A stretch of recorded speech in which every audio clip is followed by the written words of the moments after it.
Hello అండి, నమస్తే. Welcome to my channel. ఈరోజు మీకు అందరికీ ఉపయోగపడే ఒక మంచి వీడియోతో వచ్చానండి. అదేంటంటే మనకి ఇంకా శివరాత్రి అయితే రాబోతుంది కదా. శివరాత్రి పూజ కోసం ముందుగా మనం ఏ ఏర్పాట్లు చేసుకోవాలనేది వీడియోలో చెప్తానండి. శివరాత్రి పూజ కోసం మనం ఇంటిని ఎప్పుడు శుభ్రం చేసుకోవాలి, శివలింగం లేని వారు శివలింగాన్ని ఎలా తయారు చేసుకోవాలి, పూజలో ముఖ్యంగా పెట్టవలసిన వస్తువులు ఏమిటి, మనం ముందుగా ఏ వస్తువులు తెచ్చుకోవాలి, ఎలాంటి ఏర్పాట్లు చేసుకోవాలి అనే విషయాలన్నీ కూడా ఈ రోజు వీడియోలో షేర్ చేస్తానండి. ఈ ఏర్పాట్లన్నీ కూడా మీరు ముందుగానే చేసుకుంటే ఆ శివయ్య ఎంత శాంతంగా ఉంటారో అంతే ప్రశాంతంగా మనం కూడా పూజ అనేది చేసుకోవచ్చండి. నేను ఏమేమి ఏర్పాట్లు చేసుకున్నానో ప్రతిదీ కూడా చూపిస్తానండి. స్వామివారి ఫోటో దగ్గర నుండి డెకరేషన్ వరకు అన్నీ కూడా చూపిస్తాను.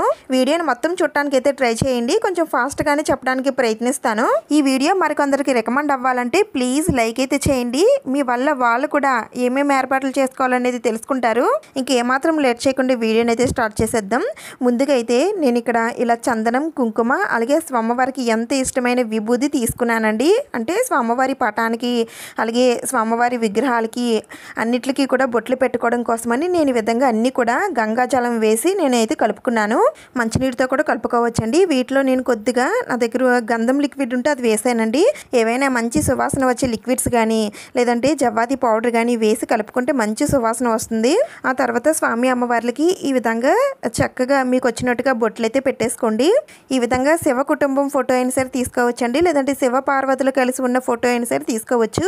స్వామివారు అడ్డనామాలు పెట్టుకుంటారు కదండి, 3 నామాలు. నేను అవే ఇక్కడ విభూతితో స్వామివారికి వేశానండి. అలాగే స్వామివారి కంఠానికి చందనం రాశానండి. ఎందుకంటే స్వామివారి గొంతులో విషాన్ని దాచుకుంటారు కదా, అందుకని ఆ వేడి తగ్గడానికి చందనం అయితే రాయాలి. నేను ఎప్పుడు అన్నీ ఇలానే వాటర్లో కలుపుకొని బొట్లయితే పెడతానండి. మీరు మామూలుగా పొడి కుంకుమతో అయినా సరే బొట్లు పెట్టుకోవచ్చు. ఆది దంపతులైనటువంటి శివ పార్వతుల ఫోటో ఇంట్లో తప్పనిసరిగా పెట్టుకోవాలండి. ఈ లోకానికే తల్లిదండ్రులండి, అందుకని తప్పనిసరిగా ఎవరైనా సరే ఇంతవరకు మా ఇంట్లో శివపార్వతుల ఫోటో లేదండి అనుకునే వారైతే ఈ శివరాత్రికి తప్పనిసరిగా తెచ్చిపెట్టుకోండి. నేనైతే స్వామి అమ్మవారిని ఈ విధంగా చక్కగా అందంగా అలంకరించుకున్నానండి. చూడటానికి ఎంత బాగున్నారో. ప్రతి కుటుంబం కూడా ఇలానే ఉండాలండి. ఇంక తర్వాత పూజకి ఏమేమి సామాగ్రి కావాలో ముందే చూసుకొని అన్నీ కూడా శుభ్రం చేసుకొని పెట్టేసుకోండి.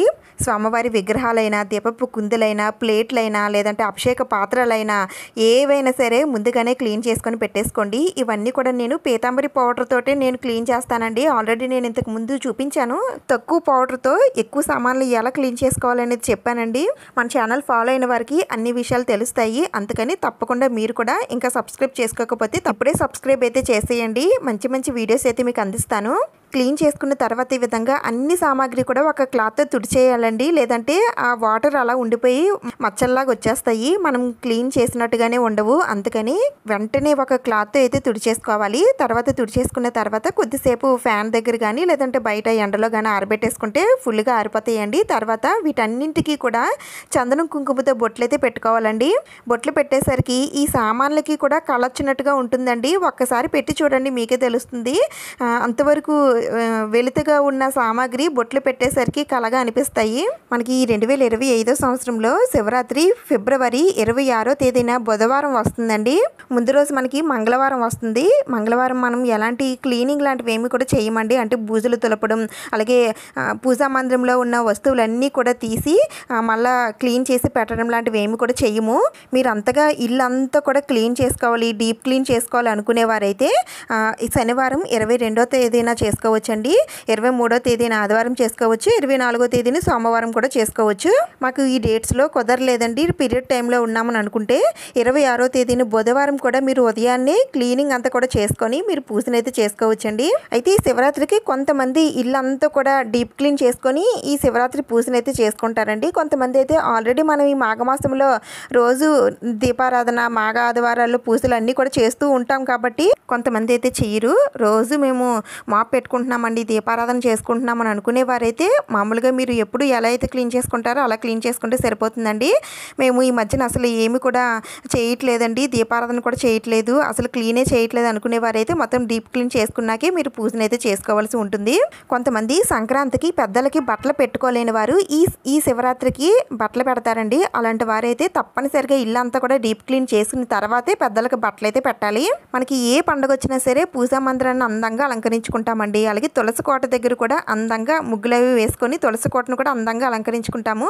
అలాగే మన సింహద్వారం ద్వారబంధం దగ్గర కూడా ముగ్గులవి వేసి దీపాలు అవి పెడితే చాలా కళగా ఉంటుందండి. అలాగే స్వామివారికి ప్రసాదాలు అవి వండాలి కాబట్టి కిచెన్లో ఉన్న స్టవ్ దగ్గర కూడా మొత్తం అంతా కూడా శుభ్రం చేసుకొని పెట్టేసుకోండి. ఇల్లంతా కూడా ఇలా నీట్గా ఉంటే ఆ దేవతలు మన ఇంట్లోకి ప్రవేశిస్తారండి. అందుకని పండగలు వచ్చేటప్పుడు ఈ విధంగా తప్పనిసరిగా ఇల్లంతా కూడా నీట్గా పెట్టుకోవాలి. పండగల వేళల్లోనే కాదు, మిగిలిన రోజుల్లో కూడా ఇల్లంతా నీట్గా ఉంటే పాజిటివ్ ఎనర్జీ మన ఇంట్లోకి ప్రవేశిస్తుంది. పూజా మందిరంలో ఉన్నటువంటి పటాలను కదిలించడం, బూజులు దొలపడం లాంటివి ఏమీ కాకుండా ఇక్కడ నేను చూపించినవన్నీ కూడా మీరు మంగళవారం పూట కూడా చేసుకోవచ్చండి. ఇక తర్వాత మనం పూజలో ఎలాంటి శివలింగాలు పెట్టుకోవాలో చూపిస్తున్నాను చూడండి. ఇది వచ్చేసి స్ఫటికలింగం అంటారండి. చూడటానికి గాజులా ఉంటుంది. అయితే ఇది పట్టుకోగానే చాలా చల్లగా ఉంటుందండి. అలా చల్లగా ఉంటేనే అది ఒరిజినల్ అని అర్థం. ఈ స్ఫటికలింగం మనం ఇళ్లలో పెట్టుకొని మనం అభిషేకం అనేది చేసుకోవచ్చండి. ఒకవేళ ఇలాంటిది మీకు దొరకకపోయినట్లయితే ఇలాంటి ఇత్తడి శివలింగాలు కూడా ఉంటాయండి. ఇలాంటివి కూడా మనం ఇంట్లో పెట్టుకోవచ్చు. అయితే మరీ అంత పెద్ద పెద్దవి కాకుండా చిన్న సైజు, అంటే మన ఇంటి యజమాని బొటన వేలు సైజు అంతా పెట్టుకుంటే సరిపోతుందండి. ఇలాంటి చిన్నవి ఏవైనా సరే మీరు తెచ్చుకోవాలి అనుకుంటే ఈ శివరాత్రికి తెచ్చుకోండి. ఇంకా వెండితో తయారు చేసినటువంటి శివలింగం, పంచలోహాలతో తయారు చేసినటువంటి శివలింగం, ఇవి కూడా మనం ఇంట్లో పెట్టుకొని పూజ అనేది చేసుకోవచ్చు అండి. అభిషేకం అనేది చేసుకోవచ్చు. అయితే మేము ఎప్పుడు పెట్టుకోలేదండి, మరి కొత్తగా తెచ్చుకోవచ్చు అంటే ఎవరైనా సరే పెట్టుకోవచ్చు అండి. దీనికి ఎలాంటి ఆనవాయితీ ఆచారం ఏమీ అవసరం లేదు. ఎవరైనా సరే తెచ్చుకొని మీరు చక్కగా ఆ స్వామివారికి ఒక చెంబుడు నీళ్లు పోసిన ఆ స్వామివారు ఎంతో సంతోషిస్తారని అంటారండి. అందుకని మనం స్వామివారికి రోజు పెద్ద పెద్ద పూజలు చేయకపోయినా కొద్దిగా నీళ్లు ఆ స్వామివారి పైన చిలకరిస్తే చాలు, ఆ స్వామివారు పరమానందం చెందుతారు. ఒకవేళ మీకు శివలింగం ఇంట్లో పెట్టుకోవడం ఇష్టం లేకపోయిన వారు స్వామివారి విగ్రహాలు ఉంటాయి కదండి, అవైనా సరే మీరు పూజలో పెట్టుకోవచ్చండి. వాటికి కూడా మీరు అభిషేకం అనేది చేసుకోవచ్చు. అయితే ఎక్కువగా మనం శివలింగానికి అభిషేకం అనేది చేస్తాము. ఒకవేళ అలా మేము పెట్టుకోలేమండి అని అనుకునేవారు విగ్రహం ఉంటే విగ్రహానికి కూడా మీరు అభిషేకం అనేది చేసుకోవచ్చు. నా దగ్గర అయితే ఇలా స్వామివారి ఇత్తడి విగ్రహం అయితే ఉందండి. ఇలాంటి ఇత్తడి విగ్రహాలు కానీ లేదంటే స్వామివారి బొమ్మలు అవి ఉంటాయి కదండి, అవేది సరే మీరు పూజలో పెట్టుకోవచ్చు. అవి కూడా మా దగ్గర లేవండి అని అనుకుంటే ఇలాంటి స్వామివారి ఫేసులు అయితే ఉంటాయండి. ఇవైనా సరే మీరు పెట్టుకోగలిగితే పెట్టుకోండి. మీకు అన్నీ తెలియాలనే ఉద్దేశంతో నేను ఇక్కడ ఇవన్నీ కూడా చూపిస్తూ చెప్తున్నానండి. మీకు నచ్చింది ఏవైనా సరే మీరు తెచ్చుకొని పెట్టుకోవచ్చు. అయితే మేము ఇవేమీ పెట్టుకోలేమండి, మాకు అంత శక్తి లేదు, కానీ ఈ శివరాత్రికి స్వామివారి శివలింగానికి అభిషేకం చేసుకోవాలని ఉంది అని అనుకుంటే చక్కగా మీ చేతులతో మీరే మీకు నచ్చినట్టుగా స్వామివారిని అందంగా తయారు చేసుకొని పూజలో పెట్టుకొని అభిషేకం చేసుకోవచ్చండి. అది ఎలా అనేది ఇప్పుడు నేను చెప్తాను. ఇక్కడ నేను పుట్టమన్ను తీసుకున్నానండి. ఇప్పుడు ఈ పుట్టమన్నుతోటి నేను శివలింగాన్ని అయితే తయారు చేయబోతున్నానండి. మనకి ఈ పుట్టమన్ను ఏ పూజా స్టోర్స్లో అయినా సరే ఉంటాయండి, లేదంటే మనకి ఆన్లైన్లో కూడా దొరుకుతుందండి. మనకి ఇది కేజీల లెక్కన ఇస్తారండి. మీకు ఎంత కావాలంటే అంత తెచ్చుకోవచ్చు. ఒకవేళ మీకు ఎక్కడ దొరకకపోయినట్లయితే ఎక్కడైనా పెద్ద పెద్ద పుట్టలు ఉన్నాయనుకోండి, ఆ పుట్ట దగ్గరికి వెళ్ళి ఒకసారి నమస్కారం చేసుకొని దానిపైన ఉన్న కొద్దిగా మట్టిని తెచ్చుకున్నా సరిపోతుందండి. అలా కూడా మాకు వీలు లేదండి అని అనుకుంటే చక్కగా మీ పెరట్లో మొక్కల మధ్యలో ఉన్నటువంటి మట్టిని తీసుకొని మీరు చక్కగా శివలింగాన్ని తయారు చేసుకొని మీరు పూజలో పెట్టుకోవచ్చండి. మట్టితో తయారు చేసినటువంటి శివలింగానికి చాలా శక్తి ఉంటుందండి. ఆ స్వామివారి పైన ధ్యాస ఉంచి చక్కగా మనం స్వామివారిని మనం తయారు చేస్తాం కాబట్టి ఆ స్వామివారు కూడా మనం చేసిన శివలింగంలోకి వచ్చి కూర్చుంటారండి. డైలీ మీరు ఇంట్లో శివలింగం పెట్టుకునే ఉద్దేశం లేనివారు శివరాత్రికి ఈ విధంగా శివలింగాన్ని తయారు చేసుకొని మీరు పూజలో పెట్టుకొని చక్కగా పూజనైతే చేసుకోండి. నేను ఇక్కడ మట్టి తీసుకున్నాను కదండి, ఈ మట్టిలో కొద్దిగా విభూది అలాగే కొద్దిగా చందనం వేసి వాటర్ వేసి కొద్దిగా గట్టిగా కలిపేసుకోండి. నేను ఇక్కడ కాశీ గంగాజలం వాడానండి. ఇలాంటి గంగాజలాలు ఏవైనా ఉంటే అవే వాడండి, చాలా మంచిది. ఒకవేళ అలాంటివి ఏమీ లేవండి అని అనుకుంటే మంచినీళ్ళు అయితే తీసుకోండి. మీరు శివలింగాన్ని దేంట్లో పెట్టాలనుకుంటున్నారో దాంట్లోనే తయారు చేసేసుకోండి. అంటే ప్లేట్లో కానీ తమలపాకుల పైన కానీ దేంట్లో పెట్టాలనుకుంటున్నారో దానిపైనే మీరు తయారు చేసుకోవాల్సి ఉంటుంది. ఎందుకంటే తర్వాత మనం దీన్ని తీయలేం కాబట్టి ముందుగానే దాంట్లోనే పెట్టేసుకోండి. శివలింగం తయారు చేయడం ఈజీ అనండి, చిన్నపిల్లలతో సహా అందరూ కూడా చేసేస్తారు. ఇక్కడ మనం మట్టి కాస్త గట్టిగా కలుపుకున్నాం అనుకోండి, మనం చేసేటప్పుడు బ్రేక్స్ లాగా వచ్చేస్తాయండి. అందుకని అలాంటి బ్రేక్స్ అవి రాకుండా ఉండాలంటే కొంచెం వాటర్ అక్కడ అప్పుడప్పుడు తడుపుతూ ఉండండి, ఆ బ్రేక్స్ అనేవి రాకుండా ఉంటాయి. ఈజీగా చేసేసుకోవచ్చండి. మరి అంత పెద్దది కాకుండా మరి చిన్నది అయితే మనం చేయలేం కాబట్టి కొంచెం మామూలు సైజులో చేసుకోండి. నేనైతే శివలింగాన్ని తయారు చేసేసానండి. అలాగే చందనం కుంకుమలతో ఈ విధంగా అందంగా అలంకరించేశాను. మరీ అంత సూపర్ అని చెప్పలేనండి, కానీ పర్లేదండి. నాకైతే ఆ శివయ్య నాకు కనిపిస్తున్నారు. ఒకవేళ మీకు మట్టితో శివలింగం తయారు చేయడం రాకపోయినట్లయితే అన్నంతో కూడా తయారు చేసుకోవచ్చండి. అది ఎలా అనేది ఇప్పుడు చూపిస్తాను. దానికోసం అన్నం తీసుకోవాలండి. అది కూడా ఫ్రెష్గా అప్పటికప్పుడు వండిందే తీసుకోవాలండి. అన్నాన్ని ఎవరు కూడా ఎంగిల్ చేయకూడదు. స్టార్టింగ్ వండిన వెంటనే మొదటిగా అన్నాన్ని తీసుకొని శివలింగాన్ని అయితే తయారు చేయాలి. తర్వాత మిగిలిన అన్నం ఉంది కదండి, దాంతో మీరు ప్రసాదాలు అవి చేయాలి అనుకుంటే చేసుకోవచ్చు. అంటే పులిహోర అయితే పెడతాం కదా, అది మీరు పెట్టాలి అనుకుంటే పెట్టుకోవచ్చు. లేదంటే మిగిలిన అన్నం మీరు తినొచ్చు, పర్వాలేదు. అయితే ఈ అన్నం మరీ పొడి పొడిగా కాకుండా కొంచెం మెత్తగా ఉడికించుకోండి. లేదంటే మీరు చేత్తో కొంచెం స్మాష్ చేసుకున్నా సరే పర్వాలేదు. అలా అయితే మనకి ఈ అన్నం విడిపోకుండా ఉంటుంది. ఈ రైస్లో కూడా కొద్దిగా చిటికెడు విభూది అలాగే కొద్దిగా చందనం వేసి కలిపేసుకోండి. నేను ముందే కలిపేసి చేత్తో స్మాష్ చేసేసానండి, అది స్కిప్ అయిపోయింది. తర్వాత ఒక చిన్న బౌల్ లాంటిది తీసుకోండి. అది ఇత్తడిదైనా లేదంటే గాజుదైనా స్టీల్ అయినా ఏదైనా సరే పర్వాలేదు, ఏదో ఒకటి తీసుకోండి. తీసుకున్న తర్వాత ఆ బౌల్కి లోపలంతా కూడా వాటర్ అప్లై చేయండి. వాటర్ అప్లై చేయకుండా మీరు డైరెక్ట్గా అన్నం పెట్టేస్తారనుకోండి, అన్నం దానికి అతుక్కుపోతుంది. వాటర్ పెడితే అది అతుక్కోకుండా ఈజీగా వచ్చేస్తుంది. ఈ విధంగా 2 బౌల్స్తో 2 సార్లు ఈ విధంగా చేసుకోండి. నేను ఇక్కడ చూపిస్తున్నాను కదండి, మీకు తెలుస్తుంది. మట్టి శివలింగం కన్నా ఈ అన్నంతో శివలింగం చాలా ఈజీగా చేసేసుకోవచ్చు. పైగా ఈ అన్నంతో తయారు చేసినటువంటి శివలింగాన్ని పూజలో పెట్టుకుంటే చాలా చాలా మంచిదండి. అన్నంతో తయారు చేసినటువంటి శివలింగానికి మనం పూజ చేస్తే మనకి జీవితంలో అన్నానికి లోటు ఉండదని అంటారండి. ఈ 4 మెతుకుల కోసమే మనం ఎన్నో పాటలు పడతాము. ఆ స్వామివారి దయ ఉంటే అన్నీ ఉన్నట్లేనండి. మనం ఏదో పెద్దగా చేయనవసరం లేదండి. మన శక్తి కొలది భక్తి శ్రద్ధలతో ఆ స్వామివారిని పూజిస్తే చాలు. అన్నంతో శివలింగం రెడీ అయిపోయిందండి. చేసే మనసు ఉంటే చాలండి. మనం దేంతో చేసినా సరే అందులోనే ఆ స్వామివారు కనిపిస్తారు.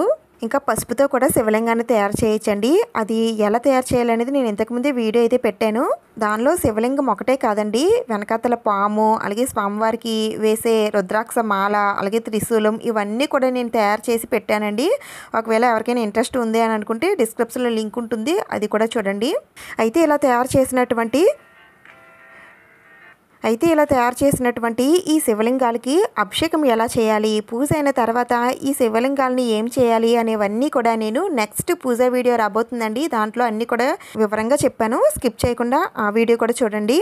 ఇలా కూడా మేము శివలింగాలు పెట్టుకోలేమండి, వీటి ప్లేస్లో ఇంకా ఏవైనా పెట్టుకోవచ్చో ఉంటే చెప్పండి అని అంటే చెప్తానండి. దానికన్నా ముందుగా ఈ శివరాత్రి పూజలో మనం అఖండ దీపం పెట్టుకుంటే చాలా చాలా మంచిదండి.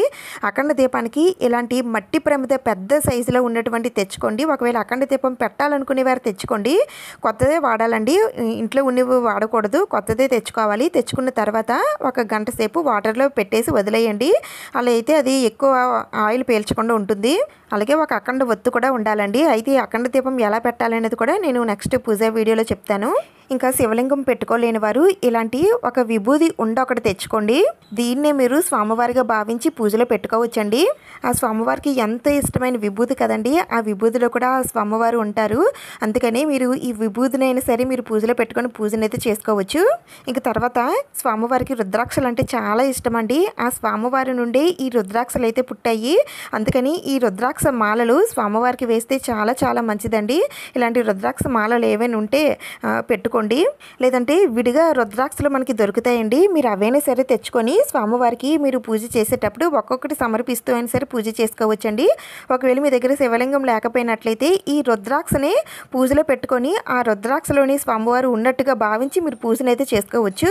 ఇంక తర్వాత ఇవి గోమాతలండి. నేనైతే ఇవి డెకరేషన్ కోసమని నేను తీసుకున్నాను.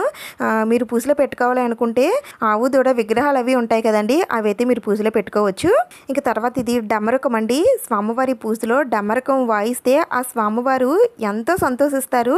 ఆ డమరక నాదానికి స్వామివారు నృత్యం చేస్తారని అంటారండి. అందుకని ఇలాంటి డమరకం తెచ్చుకుంటే పూజలో మనం అప్పుడప్పుడు స్వామివారికి వినిపించడానికి ఉపయోగపడుతుంది.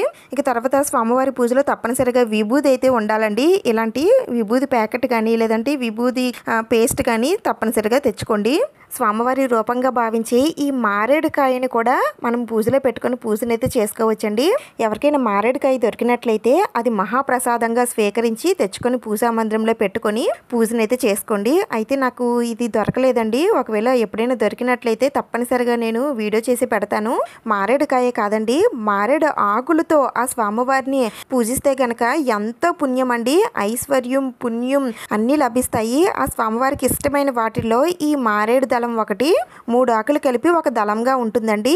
ఇలాంటి ఆకులు మీకు ఎక్కడైనా దొరికినట్లయితే తప్పనిసరిగా శివ పూజలు అయితే తప్పనిసరిగా ఈ మారేడు దళాలు అయితే ఉండాలండి. ఆ స్వామివారికి ఒక్క ఆకు సమర్పించినా చాలండి. నాకు మిగిలిన అన్ని రోజులకి దొరుకుతాయండి. కానీ ఈ శివరాత్రికే నాకు ఈ మారేడు దళాలు అయితే నాకు అస్సలు దొరకవు. నేను చాలా ప్రయత్నిస్తానండి, కానీ నాకు అస్సలు దొరకవు. అందుకని నేను ఏం చేశానండి, తమలపాక పైనే ఇలా మారేడు దళం అయితే నేను వేస్తున్నాను. ఇలా వేసినంత మాత్రాన ఇది మారేడు దళం అయితే అయిపోదులేండి, కానీ ఏదో నా తృప్తి కోసమని నేనైతే వేస్తున్నాను. స్వామివారికి ఒక్క మారేడు దళమైన సరే సమర్పించాను అని నాకైతే అనిపిస్తుందండి. అందుకని నేను ఈ విధంగా వేస్తున్నాను. మీకు గనక దొరికినట్లయితే తప్పనిసరిగా తెచ్చుకొని స్వామివారి పూజలో పెట్టండి. ఆ మారేడు ఆకుల పైన కూడా స్వామివారి నామాలు, స్వామివారి శివలింగం, డమరుకం, త్రిశూలం ఇవన్నీ కూడా వేసి పెట్టొచ్చండి. ఆ శివయ్య ఓంకారనాథుడు కదండి, ఆ శివయ్య నుండే ఓంకారం పుట్టిందని అంటారు. అందుకని నేను ఇక్కడ ఇలా తమలపాకుల పైన ఓంకారం కూడా రాశాను. ఆ స్వామివారికి మనం ఏం చేసినా చేయకపోయినా ఆ స్వామివారి నామాన్ని జపిస్తే చాలండి, ఎంతటి కష్టమైనా సరే ఇట్టే తీరిపోతుంది. ఓం నమ శివాయ అనే మంత్రంలోనే ఏదో శక్తి ఉందండి. ఈ రోజు అంతా కూడా ఓం నమ శివాయ, ఓం నమ శివాయ అనే స్వామివారి పంచాక్షరి మంత్రాన్ని జపించినా సరే ఆ స్వామివారి కరుణా కటాక్షం మన పైన ఉన్నట్లే. స్వామివారి నామాన్ని ఇలా ఆకుపైన రాస్తున్నానండి. మనం ఈ మంత్రాన్ని జపించినా లేదంటే ఇలా రాసినా చాలా చాలా మంచిది. మారేడు దళాలపైన కూడా ఓం నమ శివాయ అని రాసి స్వామివారికి ఆ మారేడు దళాలు అనేవి సమర్పించవచ్చు. ఇంకా తర్వాత స్వామివారి పూజలో పిండి ప్రమిదలు వెలిగిస్తే చాలా చాలా మంచిదండి. వెంకటేశ్వర స్వామి వారికి కాదు, మనం శివయ్య పూజలో కూడా మనం పిండి ప్రమిదలను అయితే వెలిగిస్తాము. ముఖ్యంగా స్వామివారి పూజలో రుద్రాక్ష దీపం అయితే పెడతామండి. దానికి ఈ పిండి ప్రమిదనే ఉపయోగిస్తాము. దానికోసం నేను ఇక్కడ బియ్యం పిండి తీసుకున్నానండి. బియ్యం పిండిలో కొద్దిగా 1 స్పూనుడు బెల్లం వేసి తురుము వేసుకోండి. వేసిన తర్వాత కొద్దిగా నెయ్యి అయితే వేసుకోవాలి. తర్వాత పాలతో కానీ వాటర్తో కానీ పిండిని కాస్త మరీ అంత గట్టిగా కాకుండా మరీ అంత పలచగా కాకుండా మామూలుగా కలుపుకొని పక్కన పెట్టేసుకోండి. ఒక అరగంట అయిన తర్వాత ప్రమిదలు అయితే చేసుకోండి. పిండి నాని ఉంటుంది కాబట్టి ప్రమిదలు అనేవి చాలా చక్కగా వస్తాయండి. అయితే పిండితో మనం మామూలుగానే ప్రమిదలు అనేవి తయారు చేసేసుకోవచ్చండి. అయితే నేను ఇక్కడ ఈరోజు శివరాత్రి కాబట్టి మనం ఏది చూసినా సరే దాంట్లోనే మనం ఆ శివుణ్ణి చూడాలి. అందుకని నేను ఇక్కడ ఈ ప్రమిదల్ని కూడా ఆ శివలింగం రూపంలోనే తయారు చేసుకుంటున్నానండి. రుద్రాక్ష దీపం అయితే ఒకటి పెడతాము, లేదంటే అంతకని ఎక్కువైనా పెట్టచ్చు. అయితే నేను ఇక్కడ రుద్రాక్ష దీపం కాదండి, నేను మామూలుగానే ఇలా పిండి ప్రమిదలు ఒక 5 పెట్టాలనుకుంటున్నాను. అందుకని 5 అయితే తయారు చేస్తున్నాను. రుద్రాక్ష దీపం అంటే ఏదో కాదండి, ఈ పిండి ప్రమిదల కింద రుద్రాక్షలు పెడితే దానిపైన ఈ ప్రమిద పెడితే ఇది రుద్రాక్ష దీపం అవుతుంది. మీరు పూజలో రుద్రాక్ష దీపం అలాగే ఈ పిండి దీపాలు ఏవైనా సరే పెట్టుకోవచ్చండి, ఎన్నైనా పెట్టుకోవచ్చు. నేను ఇక్కడ ప్రమిదని ఇలా చందనం కుంకుమలతో అందంగా అలంకరించేశాను. నేను ఇక్కడ రుద్రాక్ష దీపం చూపిస్తున్నానండి, ఈ విధంగా పెట్టుకుంటారు. ఇంకా తర్వాత ఈరోజు స్వామివారికి అభిషేకం చేయడం కోసం నేను పంచామృతాలను కూడా ఈ విధంగా సిద్ధం చేసుకొని పెట్టుకున్నానండి. ఆవు పాలు, ఆవు పెరుగు, తేనె, నెయ్యి, పంచదార ఈ 5ంటిని పంచామృతాలు అని అంటారు. ఇలా విడివిడిగా తీసుకోవచ్చండి, లేదంటే అన్నీ కలిపి ఒకే దాంట్లో తీసుకోవచ్చు. వీటితో పాటుగా స్వామివారికి వివిధ రకాల ద్రవ్యాలతో అభిషేకం చేస్తారండి. ఒక్కొక్క ద్రవ్యంతో అభిషేకం చేస్తే ఒక్కొక్క ఫలితం అయితే మనకు లభిస్తుంది.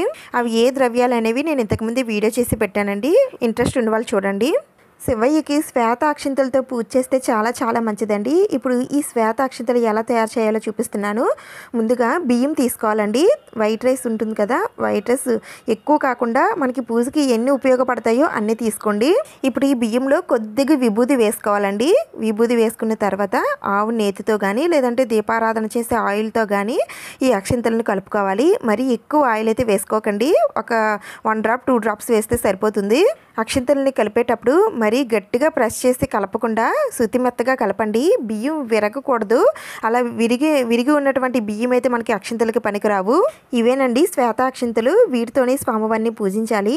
ఇంకా తర్వాత పూజకు కావాల్సిన పువ్వులన్నీ కూడా మీరు ముందుగానే తెచ్చి పెట్టేసుకోండి. మాలలు అవి కట్టాలనుకుంటే మాలలు అవి కట్టేసుకొని ముందే ఉంచేసుకోండి. స్వామివారికి ఎంత ఇష్టమైనవి తెల్ల జిల్లేడు పువ్వులు, అలాగే శంఖం పువ్వులు, పారిజాత పుష్పాలు, శంఖం పువ్వులు, గన్నేరు పువ్వులు, అలాగే తెలుపు పువ్వులు ఇలా ఇలా ఏ పువ్వులైనా సరే సమర్పించవచ్చండి. కానీ స్వామివారికి మొగలి పువ్వులు, సంపెంగ పువ్వులు పూజలో అయితే వాడకూడదండి. మిగిలిన ఏ పువ్వులతో అయినా సరే స్వామివారిని పూజించవచ్చు. నేను ఇక్కడ పూజకు కావాల్సిన పువ్వులన్నీ కూడా ఈ విధంగా పెట్టుకున్నానండి. కొన్ని మాలలు అయితే కట్టాను, ఇంకా కొన్ని మాలలు అయితే కట్టాలి, అవి కూడా కడతాను. వీటితో పాటుగా మీకు దొరికిన పళ్ళు అలాగే కొబ్బరికాయలు కూడా తెచ్చుకోండి. అయితే కొబ్బరికాయలు 2 కొబ్బరికాయలు అయితే ఉండాలండి. ఒక కొబ్బరికాయ దీపం పెడతామండి, ఇంకొక కొబ్బరికాయ స్వామివారికి కొడతాము. ఇంకా చివరిగా శివరాత్రి రోజున స్వామివారికి పూజ మనం పూజా మందిరంలో చేసుకోవచ్చండి. లేదు అంటే ఇలా విడిగా పీఠం వేసుకొని సరే చేసుకోవచ్చు. పీఠం వేసే ముందర గంగాజలంతో శుద్ధి చేసుకొని పసుపు రాసి ముగ్గు వేసుకొని ఆ తర్వాత పీఠం పెట్టుకోండి. పీఠం పైన తెలుపు కలర్ క్లాత్ కానీ లేదు అంటే పసుపు కలర్ క్లాత్ కానీ వేసుకోండి. ఇంకా నేను ముందు డెకరేట్ చేసుకున్నవన్నీ కూడా ఈ విధంగా బ్యాక్ సైడ్ పెట్టేసుకుంటున్నానండి. ఈ డెకరేషన్ అంతా కూడా మీ ఇష్టం అండి, తప్పనిసరిగా చేయాలని అయితే ఏమీ లేదు. మీ ఇంట్రెస్ట్ కొద్దీ మీరు చేసుకోవచ్చు. నాకు ఇంట్రెస్ట్ కాబట్టి నేను ఇవన్నీ కూడా చేసుకున్నాను. నేనైతే శివరాత్రి పూజ కోసం ఇన్ని ఏర్పాట్లు అయితే చేసుకున్నానండి. మీకు ఏది బాగా నచ్చిందో నాకు కామెంట్స్లో చెప్పండి. నాకైతే ఇక్కడ పూజాపీఠం కూడా రెడీ అయిపోయింది. పూజ ఒకటే లేటు, అది కూడా నెక్స్ట్ వీడియోలో అప్లోడ్ చేస్తాను, తప్పకుండా చూడండి. ఈ వీడియో మీకు ఉపయోగపడిందని అనిపిస్తే ప్లీజ్ తప్పకుండా లైక్ చేయండి, షేర్ చేయండి, సబ్స్క్రైబ్ చేసుకోండి. శివరాత్రి పూజ వీడియోతో మళ్ళీ కలుద్దాం. Thank you for watching.